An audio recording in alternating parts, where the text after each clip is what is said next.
Today we're going to talk about the Gale-Shapley algorithm for stable matching. First of all, what is a stable matching?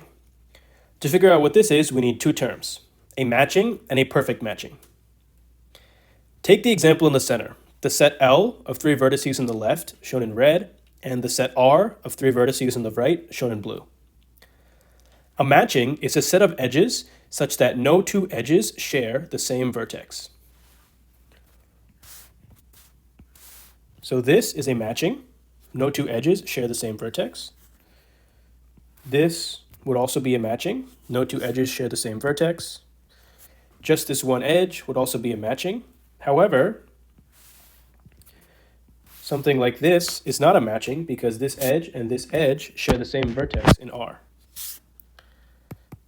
Similarly, if I had something like this would not be a matching because this edge and this edge share the same vertex in L.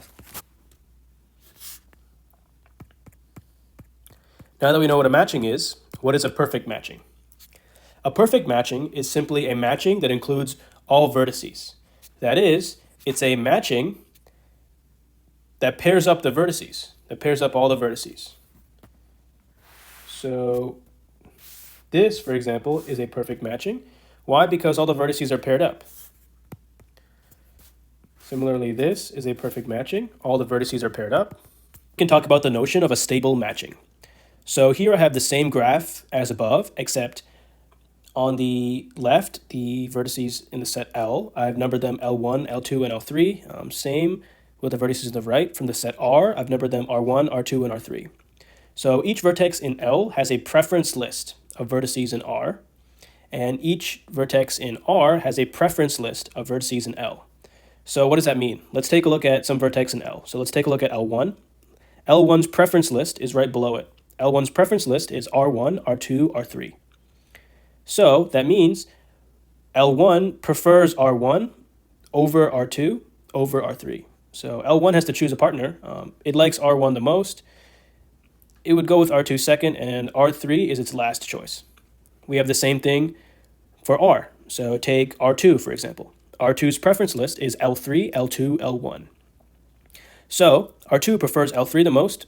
L2 it would take only after L3, and it prefers L1 the least.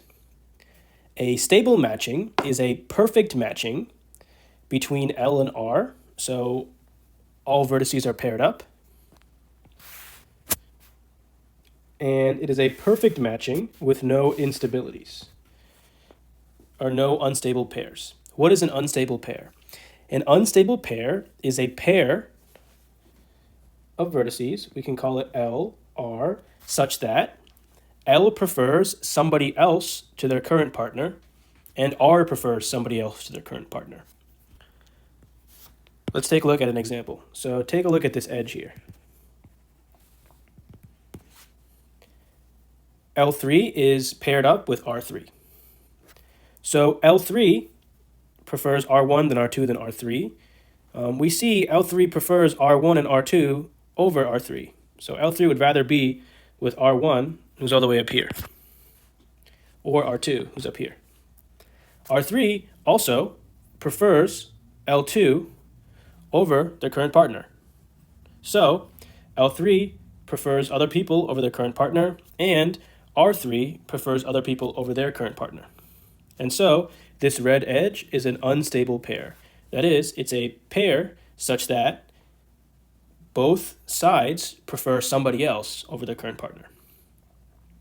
And so a stable matching is a perfect matching, a pairing of all the vertices, such that there are no unstable pairs.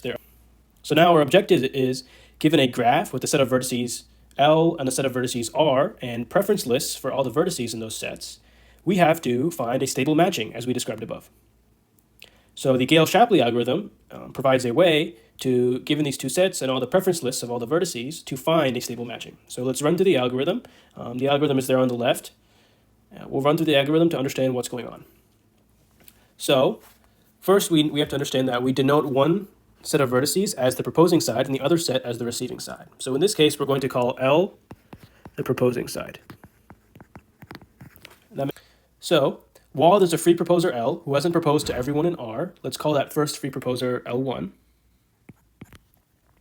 propose to the highest ranked unproposed person. So L1's highest ranked unproposed person would be R1. If R1 is available, we form the pairing. So R1 is available, we form the pairing. We cross out R1 in L1's preference list because L1 is proposed to R1. We move on with the while loop. While there's a free proposer L who hasn't proposed to everyone, so we're moving on to L2. L2 is going to propose to their highest ranked unproposed person. So L2 would propose to R2. R2 doesn't already have a partner, and so we form the edge. Cross off R2 in L2's preference list. We continue with the while loop. While there's a free proposer L who hasn't proposed to everybody, the next person is L3. We propose to the highest ranked unproposed person in L3's preference list, so that would be R1. So L3 proposes to R1. But wait, R1 already has a partner, so we go here. And we see that R1 prefers its current partner, L1, over L3. And so we don't actually make that pair. Cross off R1, because L3 has proposed to R1, and we move on with the while loop. So while there's a free proposer L, we're still at L3, because L3 hasn't proposed to everybody. We take L3, we propose to the highest ranked unproposed person. So for L3, that's going to be R2. L3 hasn't proposed to R2 yet, so L3 proposes to R2. But R2 already has a pair. And we see that R2 actually prefers L3 to R2's current partner. L3 is at the front of R2's preference list. And so we are going to form this edge. Then we're going to continue with the while loop. While there's a free proposer L, so now L2 is a free proposer, and L2 has not proposed to everybody in R. So we're going to take L2, propose to their highest ranked unproposed person. So L2 has not yet proposed to R1, so L2 is going to propose to R1. However, we see that R1 prefers its current partner, L1, over L2, and so that edge is not going to be made. We go again to the while loop. While there's a free proposer L who hasn't proposed to everybody in R, which is L2 again, we take L, we propose them, they propose to the highest ranked unproposed person, so in this case R3, so L2 proposes to R3.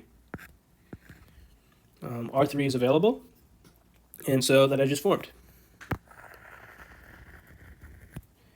Now that all the vertices have been paired up, we have a stable matching.